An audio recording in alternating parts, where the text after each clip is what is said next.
मेरा नाम स्वाति है। मैं बहुत खुश थी कि मेरी शादी होने वाली थी और शादी भी एक ऐसे परिवार में होने जा रही थी जहाँ पर मेरी सास बहुत ही स्ट्रिक्ट थी। वो सबसे ज़्यादा स्ट्रिक्ट अपने बेटों के लिए थी, जिन्होंने अपनी पूरी ज़िंदगी में बहुत गरीबी झेली थी। लेकिन जब वो शादी करके अपनी ससुराल आई तो उन्होंने सोच लिया था कि वो अपने लिए बहू एक गरीब परिवार की लेकर आएंगी और उनके माता पिता पर शादी का कोई बोझ नहीं डालेंगी। मेरी शादी अपने ही गांव के एक ऐसे ही परिवार में हुई थी जहां 3 भाई रहते थे। उनके पिता इस दुनिया को छोड़कर जा चुके थे। मेरी सास की 2 बेटियां थीं जिनकी शादी हो चुकी थी। एक नंद तो शादी करके शहर में रहती थी, इसलिए वो गांव में कम ही आया करती थी। लेकिन छोटी वाली नंद की शादी अपने ही गांव में हुई थी, इसलिए वो हमारे घर में बहुत आना जाना करती थी और हर मामलात में बहुत दखल अंदाजी देती थी। मेरी एक जेठानी थी, वो भी गरीब परिवार से आई हुई थी। मेरी सास के बेटे अपने पिता का ही कारोबार संभाल रहे थे। मेरे ससुराल का एक रिवाज था जो मेरी सास ने ही बनाया था कि वो जिस भी बहू को अपने घर लेकर आएंगी उसके माता पिता से दहेज नहीं लेंगी। मेरा परिवार भी कुछ ऐसा ही था। मैं बहुत गरीब परिवार से थी। हम 7 बहनें थीं, हमारा कोई भाई नहीं था। पहले ही मेरे पिता बड़ी मुश्किल से मेरी 4 बहनों की शादी कर चुके थे और उनको दहेज देकर बुरी तरह से बर्बाद हो चुके थे। अब वो मेरे लिए भी रिश्ता तलाश कर रहे थे और जैसे तैसे मेरे दान दहेज का इंतजाम कर रहे थे। लेकिन जैसे ही मेरा रिश्ता इस परिवार में तय हुआ तो यहाँ मेरी सास का कहना था कि हम लोग दहेज नहीं लेते, हमें सिर्फ आपकी बेटी चाहिए। ये सुनकर तो मेरा पूरा ही परिवार खुशी से झूम उठा था और फिर मेरे पिता ने इस परिवार में मेरी शादी करने में देर नहीं लगाई। मैं खूबसूरत थी, इसलिए मेरी सास ने मुझे जल्द ही अपने बेटे के लिए पसंद कर लिया था और मेरा भाग्य भी उनके बेटे के साथ जुड़ा हुआ था। मेरा दहेज भी वहाँ पर तैयार कर लिया गया था। मेरी सास का कहना था कि हमारे यहाँ बेटों की शादियों पर दहेज का इंतजाम बेटा खुद करता है। लड़की के मायके से हम लड़की के अलावा कुछ भी नहीं लेते। इसलिए मेरे दहेज का इंतजाम भी मेरी सास ने नहीं बल्कि मेरे पति ने किया था। मेरी सास बड़ी ही कड़क बिहेवियर की औरत थी।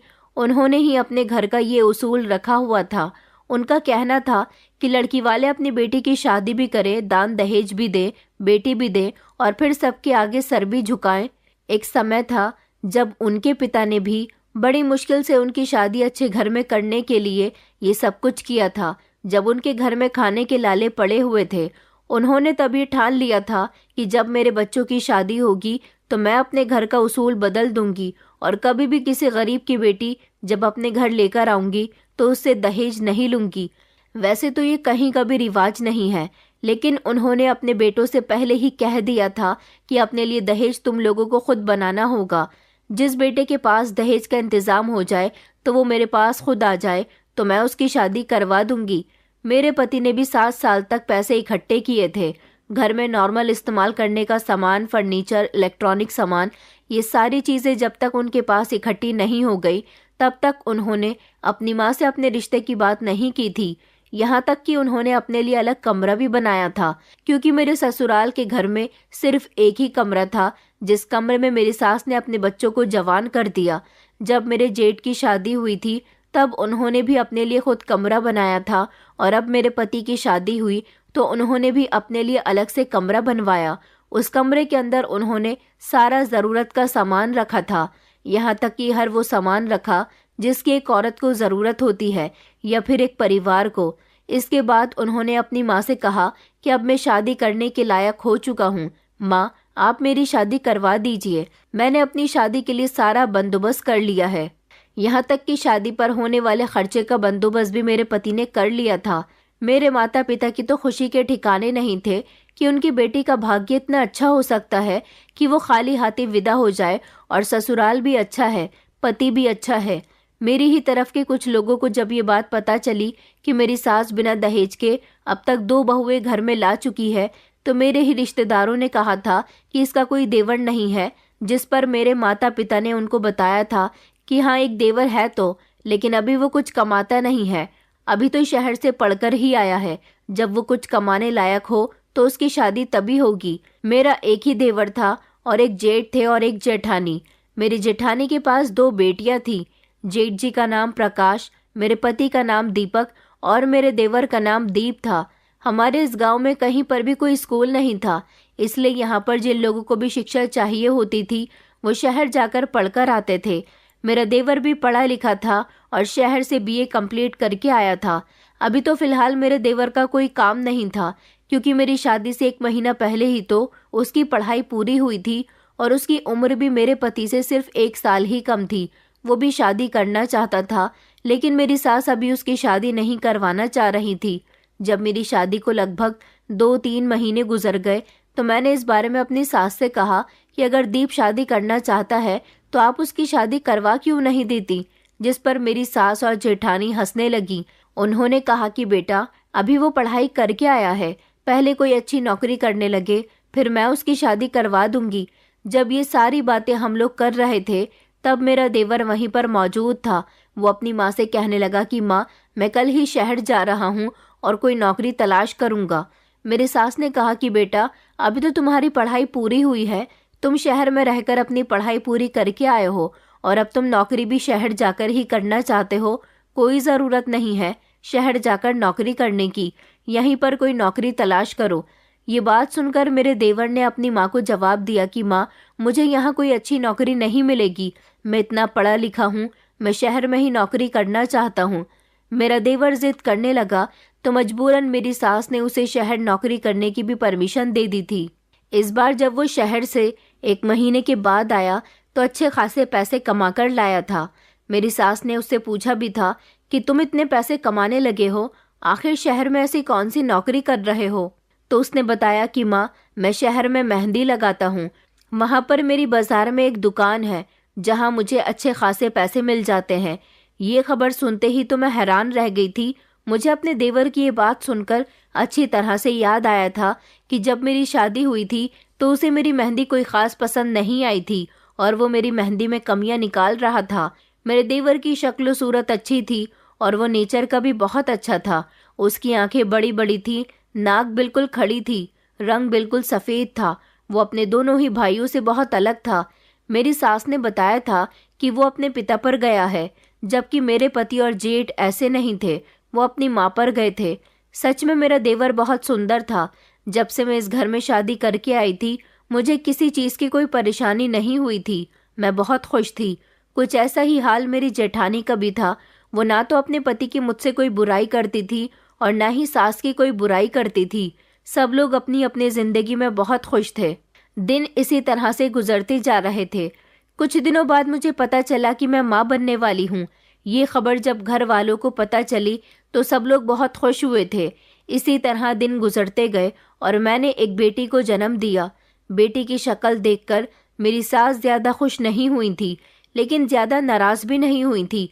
शायद उन्हें मुझसे बेटे की उम्मीद थी। और इस तरह दोबारा भी जब मुझे माँ बनने की खुशी हुई तो दोबारा भी मैंने बेटी को ही जन्म दिया था।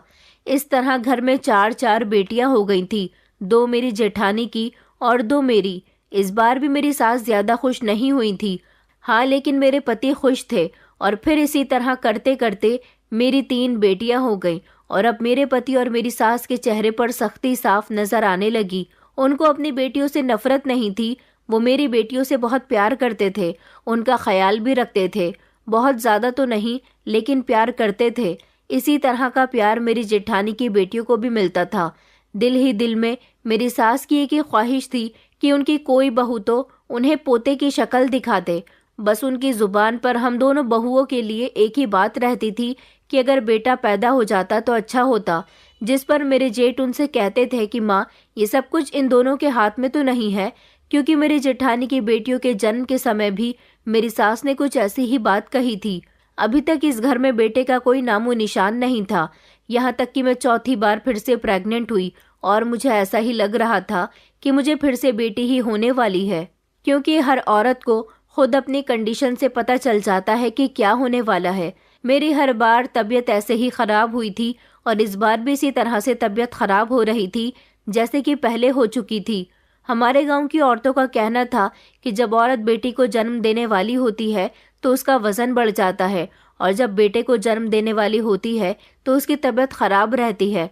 उसके चेहरे पर मुहासे आ जाते हैं, उसे कमजोरी महसूस होती है। लेकिन मेरे साथ ऐसा होता था कि मेरी बेटी जन्म लेने वाली होती थी तब मैं सेहतमंद हो जाती थी, और इस बार भी मेरे साथ कुछ ऐसा ही हो रहा था। मैं बड़ी परेशान थी। मेरी जेठानी ने तो अपनी नसबंदी करवा दी थी।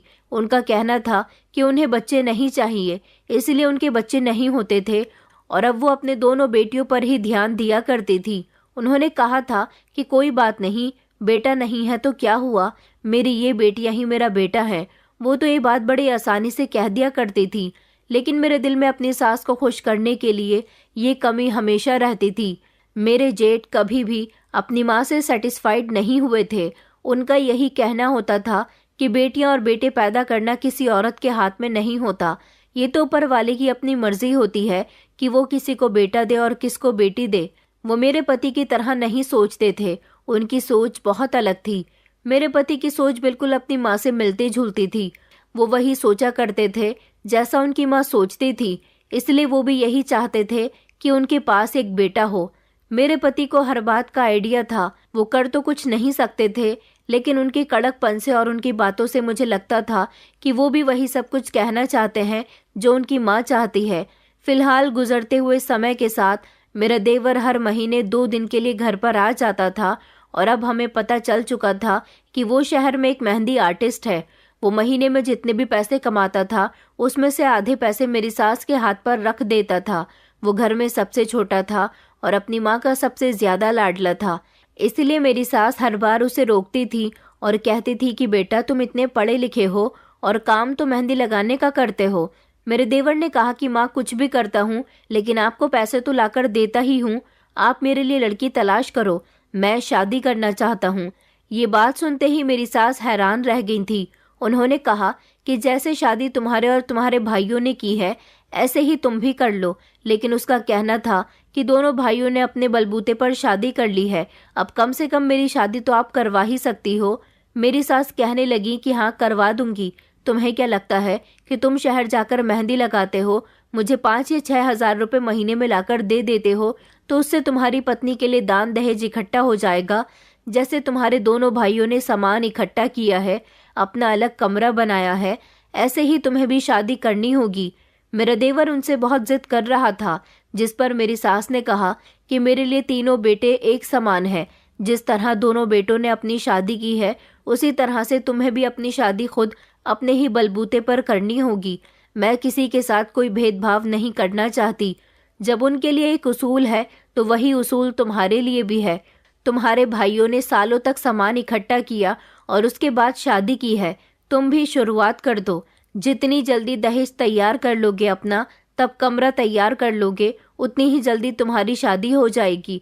ये बात तो मेरी सास बिल्कुल ठीक कह रही थी।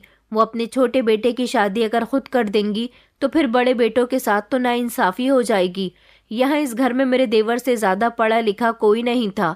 मेरे पति और मेरे जेठ भी अपने पिता का ही कारोबार संभाल रहे थे, और उसी काम में से पैसे जोड़ जोड़ कर इन लोगों ने अपनी शादी का बंदोबस्त किया था। अब मैं और मेरी जेठानी सोच रहे थे कि दीप तो सिर्फ मेहंदी लगाता है, अगर वो चाहे तो कोई और अच्छी नौकरी भी ढूंढ सकता है और अपनी शादी जल्द से जल्द कर सकता है, मगर वो अपना काम नहीं बदलना चाहता था।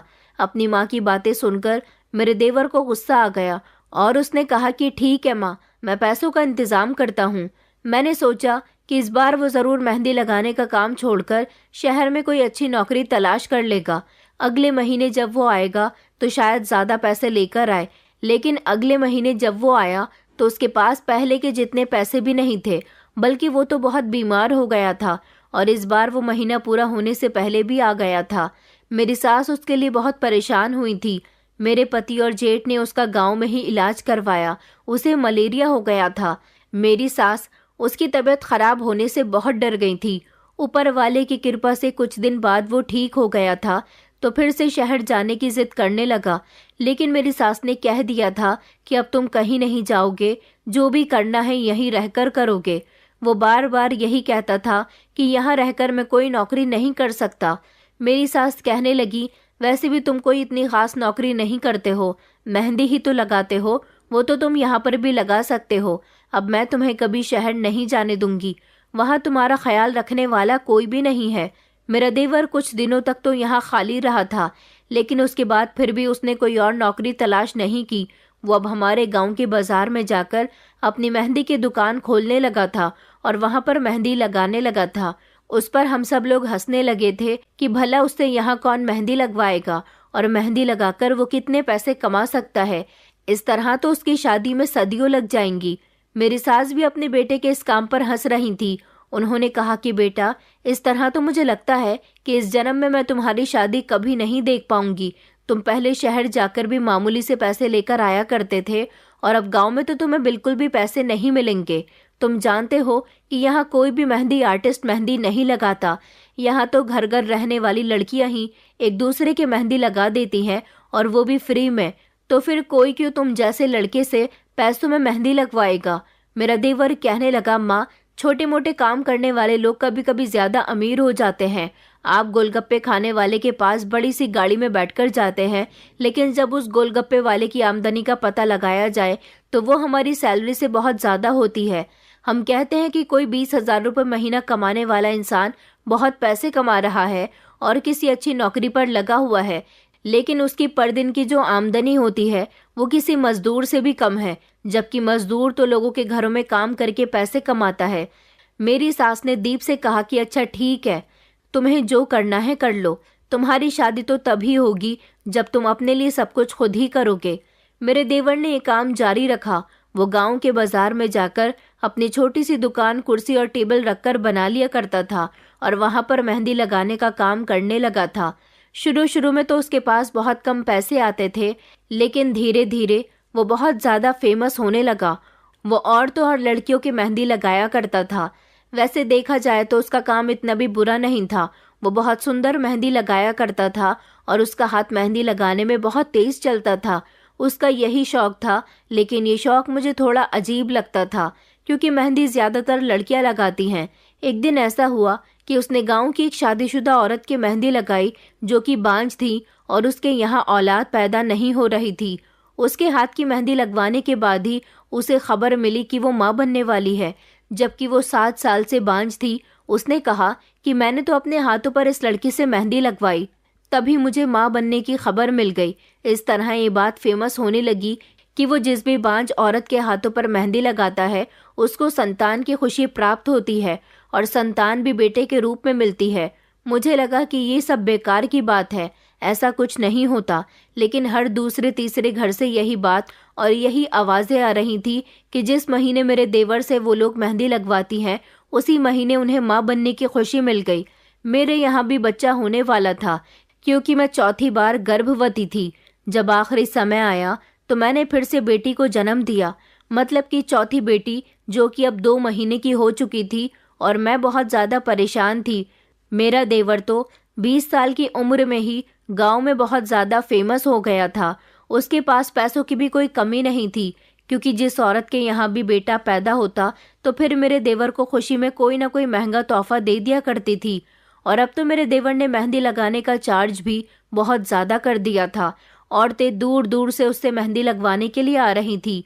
मेरी सास ने एक दिन उससे कहा कि तुम मेहंदी लगाते हो या कोई जादू टोना करते हो जो ये सब कुछ हो रहा है। तो देवर ने कहा कि जादू टोना तो नहीं करता हूँ, लेकिन ये सब हो रहा है, इसमें कोई शक नहीं है। गांव के लोग मेरे रिश्तेदार नहीं है जो मेरे लिए झूठ बोलेंगे। आप खुद जाकर किसी से भी मेरे बारे में मालूम कर सकती हो। उसकी बात पर मेरी सास खामोश हो गई, क्योंकि 2-3 औरतें मेरी सास के पास भी आई थी और उसके बारे में बताकर उसकी बहुत तारीफ कर रही थी। अब दीप के पास पैसे ही पैसे होते थे। उसने घर में नया कमरा बनवाना शुरू कर दिया। वो अपना कमरा अपने दोनों भाइयों से बड़ा बनवा रहा था। इसके बाद उसने फर्नीचर भी बहुत महंगा वाला बनवाया था और बाकी का सामान भी। मैं और मेरी जेठानी तो जलकर राख हो रहे थे कि ये अपनी पत्नी के लिए सब कुछ बना रहा है। इतना तो मेरे पतियों ने भी हमारे लिए नहीं किया। ये तो सबसे आगे निकल गया। वो धड़ाधड़ अपनी शादी की तैयारियों में जुटा हुआ था। उसने इतना सामान बना लिया था जितना हमारे लिए हमारे पतियों ने भी नहीं बनाया था। मैंने एक दिन अपने देवर से मजाक में कहा कि अब तो तुम्हारी शादी हो जाएगी। वो कहने लगा कि नहीं भाभी, अभी मैं शादी नहीं करूंगा। अभी मेरी शादी में कुछ समय लगेगा, क्योंकि अभी तो मैंने आधा सामान बनाया है। अभी तो और ज्यादा अपने लिए सामान इकट्ठा करना है, उसके बाद ही मैं शादी करूंगा। आपको पता है कि मुझे तो अभी इलेक्ट्रॉनिक सामान भी खरीदना है। मैं अपने बाथरूम में गीज़र लगवाऊंगा ताकि मेरी पत्नी को सर्दियों में गर्म पानी की सुविधा उपलब्ध हो, और गर्मियों के लिए कमरे में एसी लगवाऊंगा ताकि गर्मियों में उसे गर्मी न लगे। ये सुनकर तो मैं और मेरी जेठानी हैरान रह गए। हमने अपने पतियों से भी कहा था कि आपने तो हमारे लिए इतना अच्छा इंतजाम नहीं किया जितना कि दीप अपनी पत्नी के लिए कर रहा है। वो लोग भी खुद हैरान हो रहे थे कि उनका भाई सिर्फ मेहंदी लगाने में इतने पैसे कमा रहा है। मेरी सास अब अपने सबसे छोटे बेटे को पहले से भी ज्यादा प्यार करने लगी थी। क्योंकि अभी तक उसकी शादी नहीं हुई थी, इसलिए वो अपने ज्यादातर पैसे अपनी माँ के हाथ पर ही रख रहा था। सबको उससे अपने अपने मतलब निकालने थे। सब उसे कुछ न कुछ करवाना चाहते थे, लेकिन जो मतलब मुझे था वो बिल्कुल आसान और साधारण था। मैंने सोच लिया था कि वो जो लोगों के घरों में बेटा पैदा करवा सकता है, वो मेरे घर में बेटा पैदा क्यों नहीं करवा सकता। मैंने सोच लिया था कि मैं भी अपने हाथों पर उससे मेहंदी लगवाकर बेटे को जन्म दे सकती हूँ, क्योंकि अब तक जितने भी शादीशुदा औरतों के वो मेहंदी लगा चुका था, उन्होंने बेटे को ही जन्म दिया था। मैं बांझ तो नहीं थी, लेकिन मेरे पास 4 बेटियां थी, और यही वजह थी कि मुझे बहुत शर्मिंदगी महसूस होती थी। सबसे ज्यादा शर्मिंदगी तो तब महसूस होती थी जब मेरे पति भी अपनी माँ की कही हुई बातें कहते थे। इसलिए मुझे अब ये कदम उठाना था, और फिर जो काम वो सबके लिए कर रहा था वही काम वो मेरे लिए भी तो कर सकता था, क्योंकि मैं उसकी भाभी थी। मेरे लिए तो ये काम करना उसके लिए सबसे पहला कर्तव्य था। पहले मैंने सोचा कि मुझे अपने पति की परमिशन ले लेनी चाहिए। मैंने जैसे ही अपने पति को इस बारे में बताया तो उन्होंने कहा कि वो लोगों को बेवकूफ़ बना रहा है। ऐसा कैसे हो सकता है कि उसकी लगाई हुई मेहंदी से कोई औरत बेटे को जन्म देगी। मुझे तो लगता है कि वो लोगों को बेवकूफ़ बना रहा है और लोग बन रहे हैं। तुम्हें उसकी बातों में नहीं आना, और कोई ज़रूरत नहीं है उससे कोई भी मदद लेने की। लेकिन मेरा दिल नहीं मान रहा था। मुझे लगता था कि मेरे पति को अपने भाई की कामयाबी से जलन हो रही है, इसलिए वो ये सब बोल रहे हैं। मैं तो अपने देवर से अपना काम हल करवा कर ही रहूंगी। मुझे अपने देवर से बात करनी होगी। उससे कह दूंगी कि वो अपने भैया को इस बारे में कुछ न बताए और खामोशी से मेरा काम कर दे। इतना तो वो मेरे लिए कर ही सकता था। मैं अपने देवर के पास बाजार गई। मैंने अपने हाथ आगे करते हुए कहा कि दीप, मेरे हाथों पर भी मेहंदी लगा दो। मेरे दूसरे हाथ में उसकी पसंद के बेसन के लड्डू थे, जो मैं उसके लिए बनाकर ले गई थी ताकि वो आसानी से मेरी बातों में आ जाए। मेरे हाथ देखकर वो दंग रह गया था। उसने मेरे साथ बातें भी की थी और मेरे हाथ के बने बेसन के लड्डू भी खा लिए थे। लेकिन थोड़ी देर बातचीत करने के बाद मैंने उसे सब कुछ बता दिया था कि मैं किस नियत से उससे मेहंदी लगवाना चाहती हूँ। मैंने उससे कहा कि दीप, तुम तो सब कुछ जानते हो कि मेरी 4 बेटियां हैं, और भाभी के पास भी 2 बेटियां पहले से ही हैं। घर में इतनी सारी पोतियां होने से तुम्हारी माँ भी नाराज होती है, और तुम्हारे भैया भी बेटे की चाहत रखते हैं। प्लीज, जो काम तुम दूसरों के लिए करते हो, क्या वो मेरे लिए नहीं करोगे? मेरी बात सुनकर वो फिर से खामोश हो गया। मैंने कहा, तुम मेरे हाथों पर मेहंदी लगा दोगे ना? मुझे तो लगा था कि वो फौरन हाँ कर देगा, लेकिन उसने साफ मना कर दिया। उसने कहा कि भाभी, मैं आपके हाथों पर मेहंदी नहीं लगा सकता। आपके लिए मैं ऐसा नहीं कर सकता। मैंने कहा, तुम ये क्या कह रहे हो? इसका मतलब है कि दूसरे लोग तुम्हें पैसे देते हैं तो तुम उनका काम फौरन ही कर देते हो। तुम फिक्र मत करो, मैं भी तुम्हें कुछ पैसे दे दूंगी, बल्कि जितने पैसे तुम कहोगे उतने ही दे दूंगी। तुम्हारे भैया मुझे जो पैसे देते हैं उसमें से मैं हर महीने कुछ पैसे बचा लेती हूँ, जिससे मैंने काफ़ी पैसे इकट्ठे कर लिए हैं ताकि वो पैसे बुरे समय में काम आए। तुम चाहो तो मैं अपने वो सारे पैसे तुम्हें दे दूंगी। मुझे बेटा मिल जाएगा, उसके अलावा मुझे और कुछ नहीं चाहिए। मैं तो उसके आगे रिक्वेस्ट करने लगी थी। हालांकि मुझे ऐसा करना नहीं चाहिए था। मैं उसकी बड़ी भाभी थी, मेरा काम करना उसका फर्ज था, लेकिन उसने मेरी बात नहीं मानी। वो बार बार मुझसे रिक्वेस्ट करवा रहा था और बार बार यही कह रहा था कि नहीं भाभी, मैं आपकी इस नियत से मेहंदी नहीं लगा सकता। मुझे माफ़ कर दीजिए। मुझे किसी इम्तिहान में मत डालिए। अगर आपने मुझे बार बार परेशान किया तो मैं ये बात भैया को बता दूंगा। मैं तो उसकी बात पर डर गई। मुझे गुस्सा आया कि वो तो मुझे अपने भैया से डांट खिलवाना चाहता था। फिर मैंने उससे हार कर कहा कि अच्छा ठीक है, जो तुम्हें ठीक लगे तुम वैसा ही करो, मत लगाओ मेरे मेहंदी। मैंने उससे कहा कि मैं तुम्हारे पास बड़ी उम्मीदों के साथ आई थी, लेकिन तुमने मेरे साथ अच्छा नहीं किया। वो अभी भी मेरी बात पर खामोश रहा और नज़र झुकाकर बैठा रहा। मैं वहाँ से रोती हुई वापस आ गई, क्योंकि उसने मेरे साथ अच्छा नहीं किया था। मुझे किसी ने उसके कमरे से निकलते हुए नहीं देखा था, मगर मैं बहुत उदास थी। मुझे ऐसा लगा था कि मेरा देवर ही मेरी आखिरी उम्मीद है। तभी मेरे दिमाग में एक आइडिया आया। फिर मैंने जल्द ही अपने आंसू साफ किए। मैंने सोचा कि जो काम सीधे तरीके से नहीं हो रहा उसे गलत तरीके से भी तो किया जा सकता है, और वैसे भी मैं कोई गलत काम तो नहीं कर रही थी। मैंने सीधे तरीके से काम करने की कोशिश की, अपने देवर के आगे रिक्वेस्ट की, लेकिन अगर वो नहीं मान रहा तो मैं इससे आगे क्या कर सकती थी। अब मुझे वही ठीक लग रहा था जो मैंने सोचा था। मैंने सोच लिया था कि जब वो बाजार में अपनी दुकान पर मेहंदी लगाने के लिए जाता है तब उसके पास काफ़ी सारी औरतें मेहंदी लगवाने के लिए आती हैं। मैं भी अपना चेहरा छुपाकर उसके पास उसकी दुकान पर मेहंदी लगवाने के लिए पहुंच जाऊंगी। इस तरह उसको पता ही नहीं चलेगा कि उससे मेहंदी लगवाने के लिए उसी की भाभी आई है। मुझे डर तो बहुत लग रहा था कि अगर मेरे पति को पता चल जाता तो वो मुझे बहुत डांटते। वो तो वैसे भी ज्यादातर अपनी माँ की बातें सुनते थे। इन दोनों भाइयों ने बिल्कुल भी पढ़ाई नहीं की थी, इसलिए इनके अंदर बिल्कुल भी अकल नहीं थी। ये तो उनके पिता का कारोबार था जिसको ये दोनों भाई मिलकर संभाल रहे थे, वरना तो इन लोगों के पास भी कुछ नहीं होता। अगले दिन मैंने अपना एक दुपट्टा अलमारी से निकाला। एक ऐसा दुपट्टा अलमारी से निकाला जो बिल्कुल नया था। उसको मैंने एक बार भी अभी तक नहीं पहना था। मैंने अपने कपड़े भी बदल लिए, ऐसे कपड़े जिनको मैंने पहली बार पहना था, ताकि मुझे कोई कपड़ों से पहचान न सके। मैंने दुपट्टे से अपने चेहरे को अच्छी तरह से कवर कर लिया था और फिर घर से नज़र बचाकर अपने देवर की दुकान पर मेहंदी लगवाने के लिए चली गई थी। मैं अपने देवर की दुकान पर चली गई, जहां पर और भी औरतें मेहंदी लगवाने के लिए बैठी हुई थी। वो एक एक करके सबके बड़ी तेजी के साथ मेहंदी लगा रहा था। जैसे ही मेरा नंबर आया तो मैंने उसके सामने बैठकर अपने हाथ आगे कर दिए। उसकी नज़र नीचे की तरफ झुकी हुई थी। वो मेहंदी लगाने में बहुत बिजी था। जल्दी जल्दी सबके मेहंदी लगाकर उनसे पैसे लेकर अपनी जेब में डाल रहा था। वो मेरे भी मेहंदी लगा रहा था।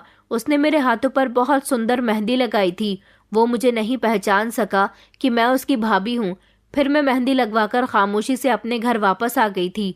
मैं नहीं चाहती थी कि इस बारे में मेरे देवर को पता चले कि मैंने अपने हाथों पर मेहंदी उससे लगवाई है। इसीलिए मैंने कई दिनों तक अपने हाथों को अपने घर वालों से छुपा कर रखा था। मैं कोई भी काम करती तो फौरन ही अपने हाथ दुपट्टे में छुपा लिया करती थी, ये फिर ज्यादातर अपने कमरे में ही रहती थी।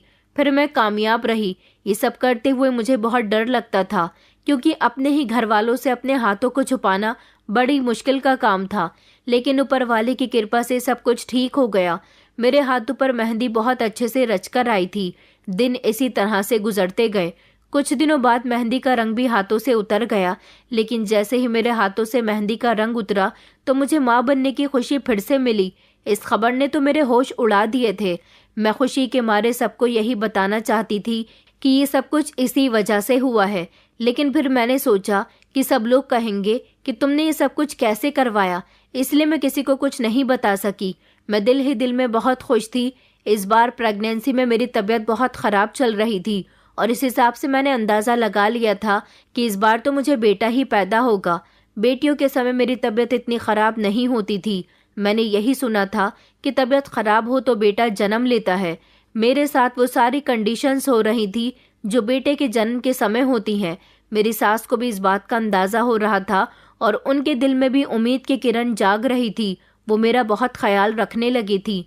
फिर उन्होंने मेरे खान पान का भी बहुत अच्छे से ख्याल रखा। वो मुझे फिक्र से फल खिलाया करती थी, दूध दिया करती थी और मुझे ड्राई फ्रूट्स भी दिया करती थी। यहाँ तक कि ये सारी चीज़ें वो मुझे अपने हाथों से खिलाने लगी। जब मेरी जेठानी ने ये नज़ारा देखा तो वो जलकर राख हो गई। उन्होंने कहा कि इसकी तो बड़ी सेवा हो रही है। मेरी प्रेगनेंसी के समय तो मेरा इतना ख्याल नहीं रखा था आपने। इस पर मेरी सास ने कहा कि हाँ, तुम बिल्कुल ठीक कह रही हो, क्योंकि मुझे लगता है कि इस बार ये बेटे को जन्म देने वाली है। अपने बेटे की औलाद देखने का किसको शौक नहीं होता, और मुझे लगता है कि इस बार मेरे खानदान का चिराग जन्म लेने वाला है। मैं सोच रही थी कि काश ऐसा ही हो, नहीं तो मेरी सास पहले से ज़्यादा मुझे जलील करने लगेंगी। दिन इसी तरह से गुजरते रहे और वो समय भी करीब आ गया। मेरी तबीयत ख़राब हो गई। मुझे अस्पताल ले जाया गया और वहाँ ले जाकर मुझे बेहोश कर दिया गया, क्योंकि इस बार मेरा ऑपरेशन हुआ था। मेरी बाकी चारों बेटियां नॉर्मल डिलीवरी से हुई थी। मेरी आँख खुली तो मुझे ऐसा लगा जैसे मैं बहुत ज़्यादा कमज़ोरी महसूस कर रही हूँ। मैं अस्पताल के बेड पर मौजूद थी, लेकिन मुझे कहीं भी अपना बेटा नज़र नहीं आ रहा था। थोड़ी देर के बाद मुझे मेरी सास दिखाई दी तो उनके चेहरे पर कोई खुशी नहीं थी। वो मुझे बहुत परेशान लग रही थी।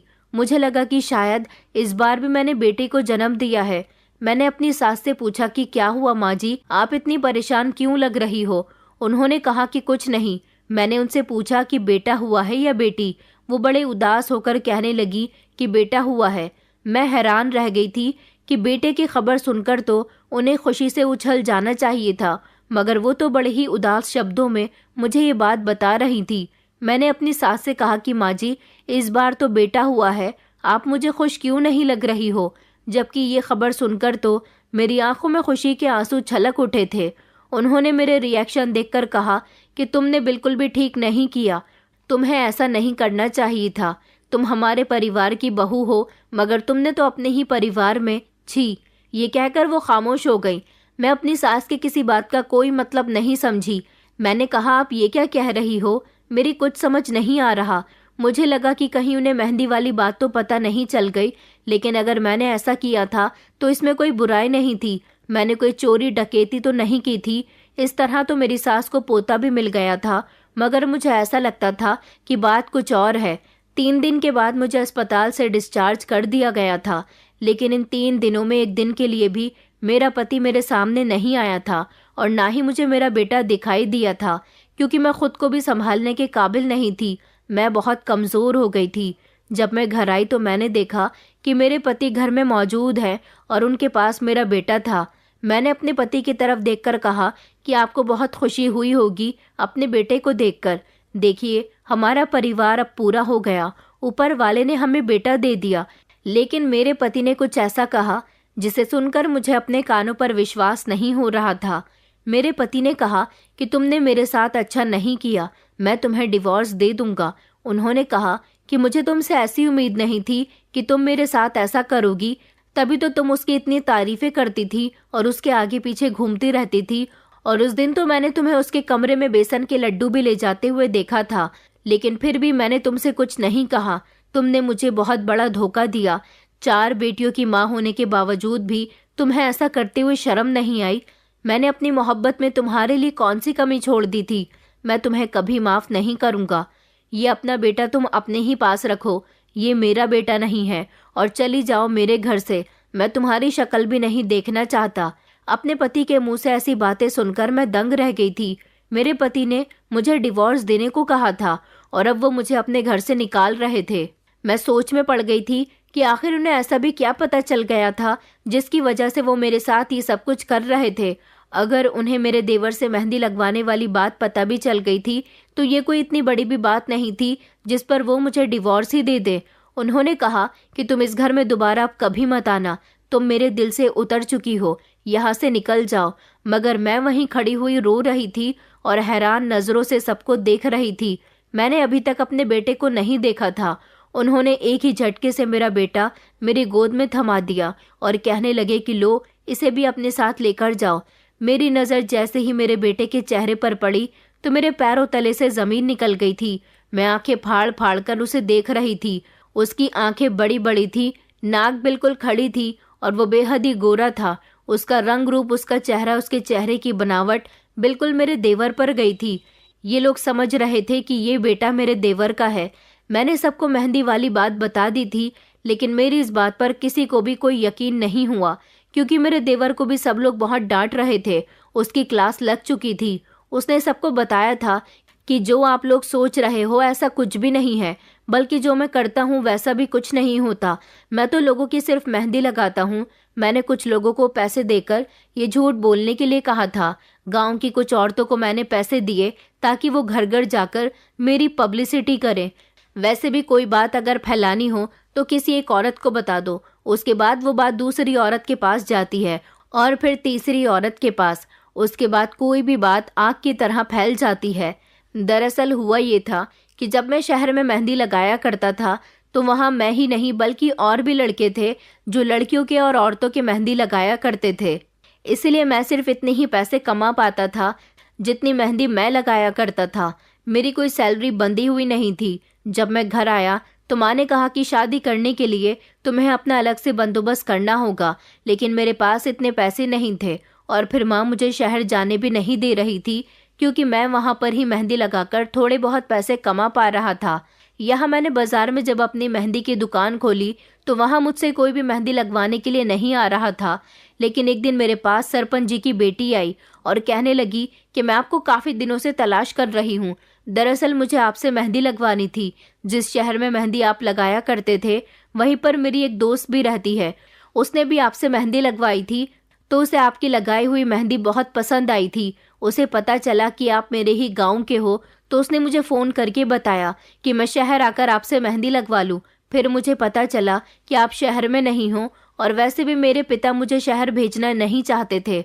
मुझे पता चला कि आप यहाँ आए हुए हो तो मैं काफ़ी दिनों से आपकी तलाश कर रही थी। मुझे आपके घर का एड्रेस भी नहीं मिल रहा था।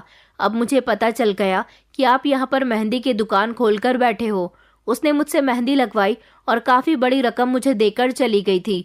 मैं खुश हुआ था। मैंने सोचा कि यहाँ गांव में कोई भी मेरे हुनर को पहचान नहीं पा रहा। मुझे मेहंदी लगाने का शुरू से ही बहुत शौक रहा।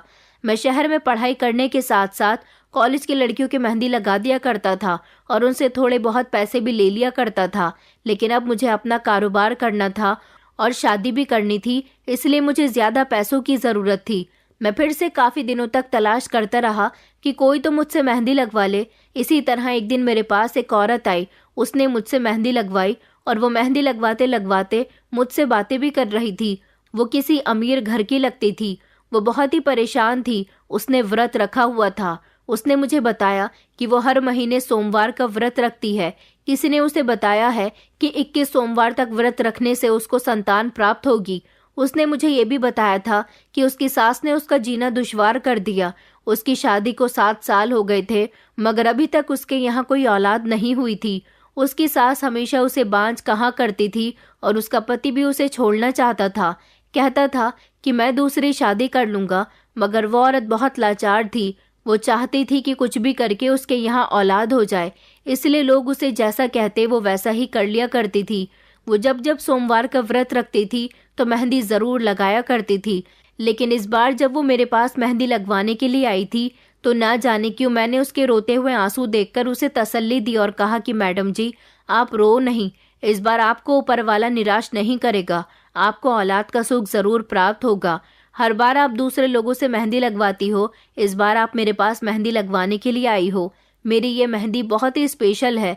जो भी मुझसे मेहंदी लगवाता है उसे कोई ना कोई खुशी मिलती है। मैंने तो उसे ऐसे ही सब कुछ तसल्ली दिलाने के लिए और उसको खामोश करवाने के लिए कह दिया था ताकि वो रोए ना, मगर वो मेरी इस बात को सीरियस ले गई। कुछ दिनों बाद जब वो मेरे पास आई तो बहुत ज़्यादा खुश नज़र आ रही थी। उसने कहा कि देखो भैया, तुम्हारी कही हुई बात सच हो गई। तुम्हारी मेहंदी में तो सच में कमाल है। तुमने कहा था कि इस बार मुझसे मेहंदी लगवा रही हो तो तुम्हारी गोद ज़रूर भर जाएगी, और देखो इस बार के व्रत में जब मैंने तुमसे मेहंदी लगवाई तो ऊपर वाले ने मुझे माँ बनने की खुशी दे दी। मैं बहुत खुश हूँ। मुझे 7 साल बाद माँ बनने की खुशी मिली है। मेरे पूरे परिवार में खुशी का माहौल छाया हुआ है। वो मेरे लिए ढेर सारी मिठाई तोहफे लेकर आई थी और उसने खुश होकर मुझे कुछ पैसे भी दिए थे। फिर तभी से मेरे दिमाग में ये आइडिया आया कि मैं ये बात गांव में आम कर दूंगा कि मेरे हाथ से जो भी बांझ औरत मेहंदी लगवाएगी उसे संतान प्राप्त होगी, और वो भी बेटा। और फिर मैंने कुछ औरतों को पैसे दिए और उनसे कहा कि ये बात दूसरे लोगों तक पहुंचाए और उनसे कहें कि उनके यहाँ भी कुछ ऐसा ही हुआ था। उन्होंने मुझसे मेहंदी लगवाई थी, उनके यहाँ भी बेटा हुआ, उन्हें माँ बनने का सुख मिला। मुझसे पैसे लेकर उन औरतों ने वैसा ही किया जैसा मैं चाहता था, और फिर इस तरह मैं पूरे गांव में फेमस हो गया।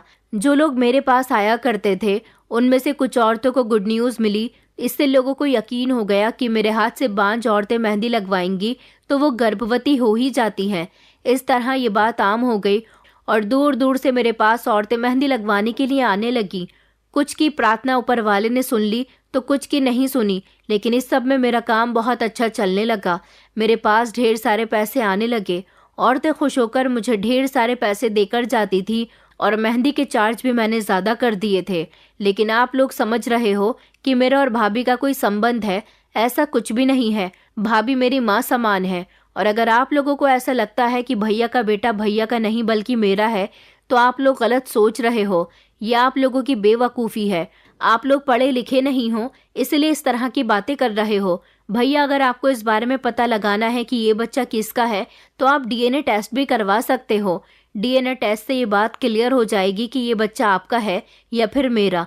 मगर मुझे शर्म आती है कि आप लोग ये सब सोचते हो। भाभी बेकसूर है, भाभी की कोई गलती नहीं है। हाँ, मगर मेरा भतीजा मुझ पर गया है तो क्या हुआ? मैं भी तो अपने पिता पर गया था। मेरी शक्ल अपने पिता से मिलती थी। बच्चे अपने परिवार वालों का रूप धारण करते हैं। कोई अपने भाई बहन पर चला जाता है, कोई माता पिता पर, तो कोई चाचा ताऊ पर, तो कोई बुआ मासी पर। इसमें कोई बड़ी बात नहीं है, लेकिन आपने इस छोटी सी बात को इतना बड़ा रूप दे दिया। मैं तो अपने देवर की बात सुनकर हैरान रह गई थी। वहां पर मौजूद मेरी जेठानी, जेठ और सास, उन लोगों ने भी यही कहा।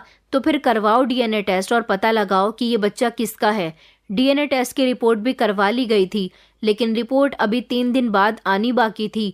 और ये 3 दिन मेरी जिंदगी के सबसे तकलीफ वाले दिन थे। मेरे पति मुझसे बहुत नाराज थे, मुझे छोड़ना चाहते थे, मुझे घर से निकालना चाहते थे।